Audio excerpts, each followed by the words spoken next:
Hey, what's going on, you guys? My name is Rayge, and we are back today to talk about an unlocked character strategy that isn't as common because, especially from other content creators, I'm surprised it's not brought up as much. And in all fairness, I do see that it is sort of a niche way to unlock characters and teams at an earlier point, completely free to play. But I want to talk about that, guys, and share this insight because for those of you that have been following my channel, maybe it's a strategy that you want to employ as well. And this is brand new for me because I have not done this before.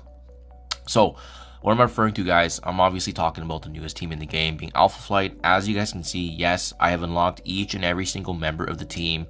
And actually, it's funny because you're probably thinking, wait a minute, Guardian's event just came out yesterday, and then Sasquatch, we don't even know what his event looks like. How the heck did you unlock this Rage? Well, it's all about power cores, guys. This is why I have continually argued and defended on my channel that the two most important game modes that you should be prioritizing regardless of where you are in the game is both arena and raids. Now obviously there's going to be some big importance to Alliance War and Crucible depending on what kind of rewards you want to be getting at the end of the day, but I strongly believe, especially given now that Crimson materials and gear is basically located in just raids for rewards component, both arena and raids give you something that you don't really get in any other game mode. Everything else, with the exception of diamond credits, obviously from Cosmic Crucible. But guys, how I've been able to do this is employing a new strategy on my channel anyways, because I saw that I was getting so much power cores from being successful in arena. I've ranked in the top 10 now for over 8 to 9 months, dating back to last year when I unlocked Super Scroll, and that really was kind of the trigger point for me to be like, hey, now that I have a character and team that's quite relevant and in the meta, am I able to push this content even more in terms of my arena competition? Sorry, took a little bit of time to scroll here, but what I'm referring to, guys, are the new character orbs that come. So as you can see right now, with the release here of Sasquatch, this is the Spirit of the North. Every time there's a new character that's unlocked or released in the game for Marvel Strike Force, and I don't mean but the event itself, but the first time the character gets added into the game, there is a featured offer, there's red stars, and as well their own power core orb. This is what I've been doing differently for the last 3 to 4 weeks now, and I'm loving the results because as you can see, each orb is 675 power cores, right? And even if you hit the eye for additional details, the chances that you're getting is about anywhere from 6 shards to 180. Obviously, one of these days I'm going to capture and hopefully get a really big RNG drop, maybe like a 60 to 100 shard, but still waiting for that day to happen. Hopefully streamer luck gets in. But guys, the reason why this has been working so much is because the way that Marvel Strike Force and Scopely design events is that first of all, you need engagement. You need to be engaged in whatever event they need. So for example, even in this On Guard for Thee, you have to understand what's going on in the event. You have to go to scoring. You have to take a look at, what is going to be adding to my milestone points and how am I going to be amassing this? Well, when you're using the power cores to get those character shards, that's half the battle. For example, I think I was sitting at like 60 or 60 shards of 50 or 60 shards of Guardian before this event went live. And then once the event went live for On Guard for Thee, it was just a matter of earning those Amcan ore fragments. And thankfully, this event was super generous. You have 10, 20, 30, 45 shards there. I opened a couple orbs and boom, I got the unlock right there. But what's even more surprising, guys, and I wanted to bring this to your attention, is that I started hunting for Alpha Flight basically 2 weeks ago when my North Star Red Star orb video and ISO 8 T4 review came out. So this is what it is on screen right now. So you can see, guys, this video, I think I used about close to 5,500 power cores for about 60 shards of North Star, and you can see in the top right, 20,416 power cores exactly 2 weeks ago, right? Or relatively around there, give or take. Now, if you look at my screen right now, guys, like I'm only down less than 2,000 power cores, and that was 2 weeks ago with 2 additional characters since then. That's how sustainable it is, guys. It's absolutely bonkers to me that that players are not trying to engage in this strategy. Yes, I know what you're gonna say.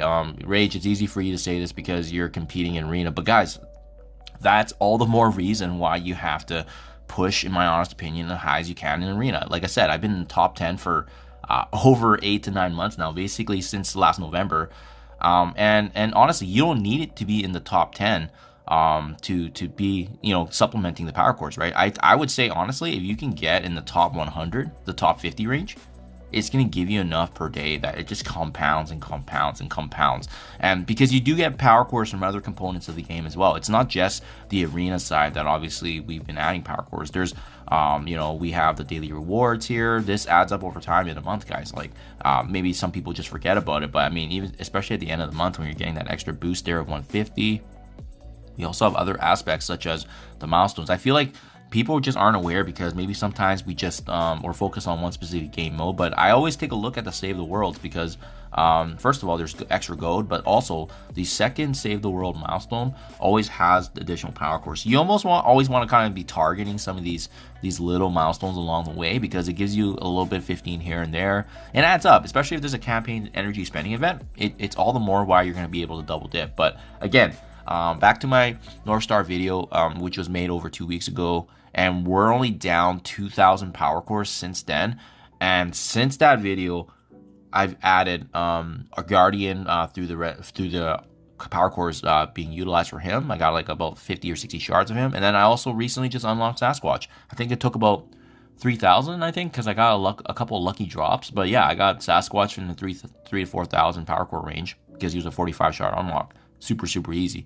But not only is this sustainable, but it's just a great way to get access to characters for things that are earlier on that are exclusive to the characters, right? If you think about X marks the spot right now, I'm now able to go through all the way here and participate in the challenge because you do need the full team at the very end. I believe, it's the challenge, third one, and you need all full Alpha Flight to participate all the way. Obviously, you're going to be getting this done at the end of the day once Sasquatch officially gets released into the game. But my point in this is you get access to this earlier content. And again, now it gives us an extra little boost here of shards because we got that boost from North Star. My Guardian's likely going to be clearing 4 stars by the time this event is said and done with all the Ancan orbs. And we'll see what Sasquatch event looks like. We don't actually have any information on that. Is he tied back to Sword Satellite? Who knows? But regardless, guys, this is a new strategy I've been employing. I'm going to keep using this for new characters and teams because not only have I been able to unlock now these characters completely free to play and earlier than other folks just playing the game, but my power core supply is still doing great. My gold supply is still doing great. So this is a resource management game, and I feel like I'm just crushing the management side because of these strategies employed. So let me know what you guys think in the comments below.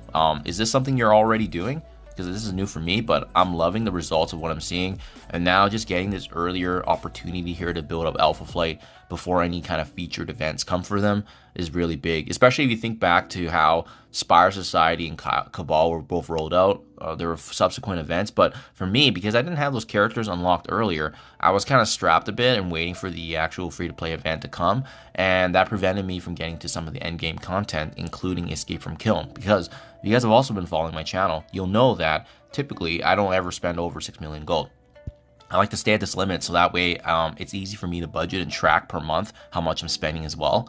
So it's kind of my limit. So for folks that are wondering why the heck I'm always staying at like 120 and 130 million plus gold, well, I'm only spending 6 a day. So it's going to depend, guys. It's going to honestly depend. That's the reason why, you know, if you look back in my roster, characters such as Nightcrawler, Logan, which are definitely some of the best in my roster, they're not built up because I don't need them built up just yet, especially if they're already holding their own still in arena, and as well at the same time I have other projects I can work on. So that's what's keeping me afloat, guys. That's what's helping me streamline in terms of optimizing what I want to spend, but as well at the same time making sure that I'm not creating any wastage if there's not even a need for it too. Hopefully this helps you guys out from a free-to-play player perspective and basically the end game in terms of how I'm optimizing. Thank you for your time as always, and I'll catch you guys in the next one.